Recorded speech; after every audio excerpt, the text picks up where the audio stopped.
Mnangagwa shocks nation, finally admits guilt in tragic accident scandal. Zimbabwe breaking news. In a moment that could reshape Zimbabwe's political climate and shake the foundations of leadership trust, President Emmerson Mnangagwa has made a stunning admission that has left the nation in disbelief. After weeks of silence, speculation, and growing public pressure, the long-serving leader has acknowledged responsibility in connection with the tragic accident that has dominated headlines and haunted the families of its victims.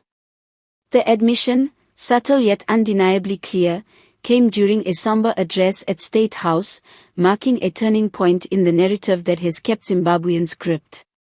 In the wake of this extraordinary development, make sure you subscribe to this channel for real-time updates, behind-the-scenes analysis, and all the latest on Zimbabwean politics and global headlines that matter. Your support helps bring these stories to light and encourages continued investigative coverage. The saga began with a devastating accident that claimed lives and wounded both hearts and public trust.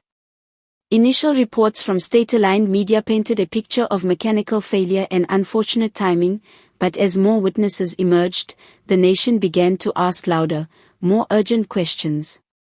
How could such an incident occur under such suspicious circumstances?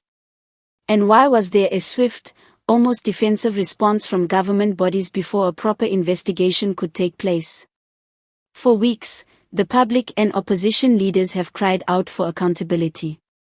Social media became a courtroom of its own, with hashtags like #Justice for the Victims and #Truth from Mnangagwa trending across platforms. Amid the whirlwind of speculation, Vice President Constantino Chiwenga and retired General Valerio maintained an uncomfortably quiet stance, sparking rumors of internal fractures within the ruling elite. Then, seemingly out of nowhere, came Mnangagwa's public statement. With an air of controlled regret, he acknowledged a lapse in judgment and admitted that certain decisions made under my directive contributed to the sequence of events that led to the tragic accident.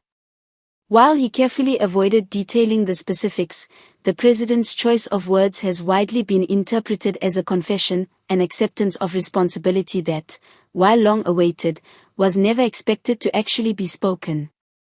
Insiders within ZANU-PF have described the atmosphere inside government corridors as tense and uncertain.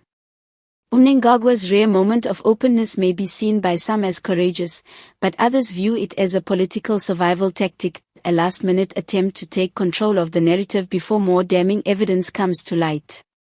Still, the public seems divided. Some citizens have appreciated the admission as a first step toward healing and justice, while others demand more than words. They want action, accountability, and resignations. Throughout Harare, gatherings and community dialogues are now focusing on what comes next.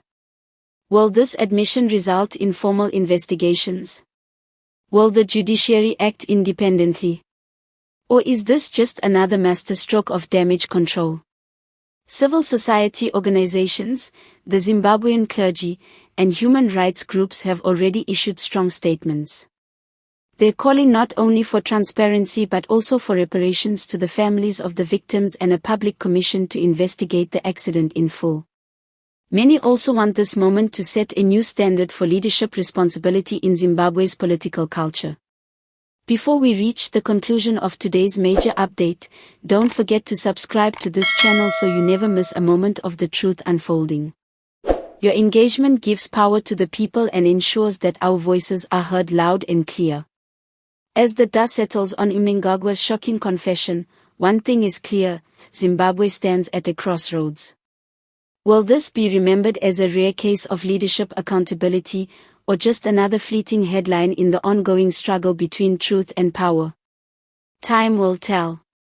But one thing's for sure: the people are watching, listening, and refusing to be silenced.